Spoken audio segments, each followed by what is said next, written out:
Well, hello, friends. Another Monday in the new world, the quarantine type world. Another Monday, Monday motivation where hopefully I can brighten your day up just a bit or give you some encouragement to help you to get through this next week. I'm here with my quarantine companion, the Wizard, Zoltan, who...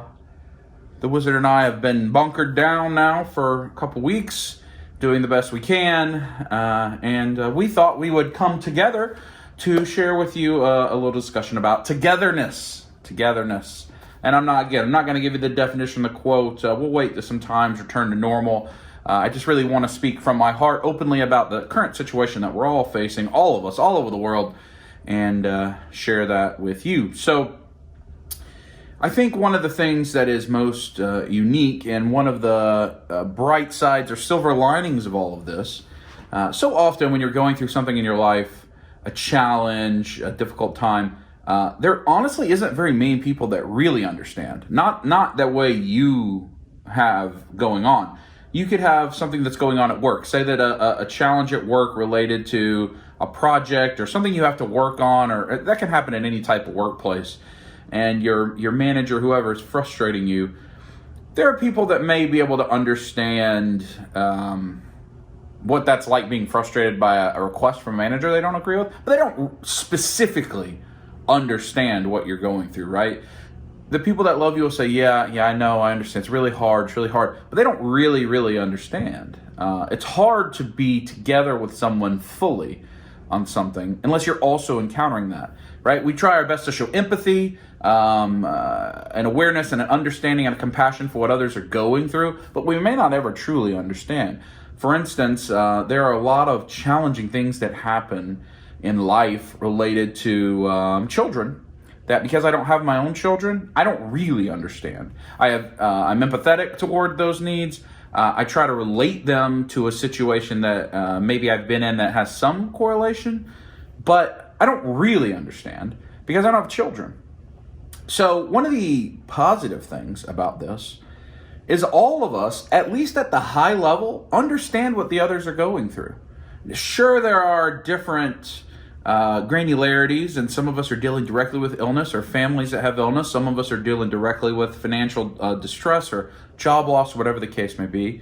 And that is not a thing that all of us necessarily could relate to. But at the highest level, I'm not allowed to go do the things that I would like to do. That's something we all are with right now.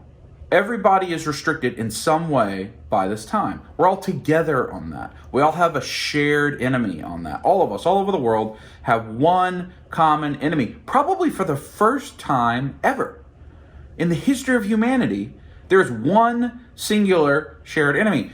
There have been large-scale enemies in wars and things like that over the years, but there were also people on the other side of those wars, right? So there were opponents. We all have one singular opponent that is not part of humanity. And that should breed some sense of togetherness, that while you may be alone like I am, where you're not encountering anybody except for the Wizard, you're not alone, because there are however many 7-8 billion people on this planet in some form or fashion dealing with the same challenges you're dealing with. And that's encouraging to me. If you put yourself in the arena of entertainment, right? Movie theaters or wrestling or sports or theater or music, anything that has the component of a live audience, even if the work is not being performed live, like in a movie theater. I've always thought, and I know when I was a various performer of some type, there's this certain adrenaline and encouragement that comes when all these people in a live audience are with you, are cheering with you, are supporting the same thing you're supporting. It lifts you up. It makes you feel a part of something bigger than yourself. That's a term you hear a lot, a part of something bigger than yourself.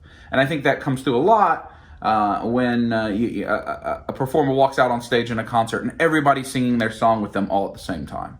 That's really cool. That lifts you up, makes you feel a part of something bigger. Well, we all have that right now. The whole world is together on this. All of us are together on this. Now is not the time for differences. Now is not the time for comparisons. Now is the time to bond and rally behind each other and know that we're all in this shared thing together. We may not all be able to get together and talk about it in person, but we can talk about it here. We can talk about it publicly. How much better would social media look like right now than it currently does if everybody was talking about the positive shared experiences of humanity?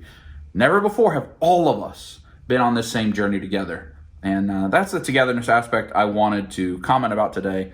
It encourages me, it lifts me up when I'm by myself to know I'm not really by myself. Let's see what Zoltan thinks about that. Zoltan, what is your thoughts on all of this coronavirus? I'm not supposed to touch you though. I mean, we're supposed to be 6 feet apart. Okay. Let's see what Zoltan says. Oh, what do you think about the coronavirus situation? I do seek it. Yes, Zoltan. We all seek it. All 8 billion of us seek it. Oh, advice. You are troubled by a decision. We are all troubled. Oh. Take the chance. We have whether or not to use the downstairs bathroom or the upstairs bathroom.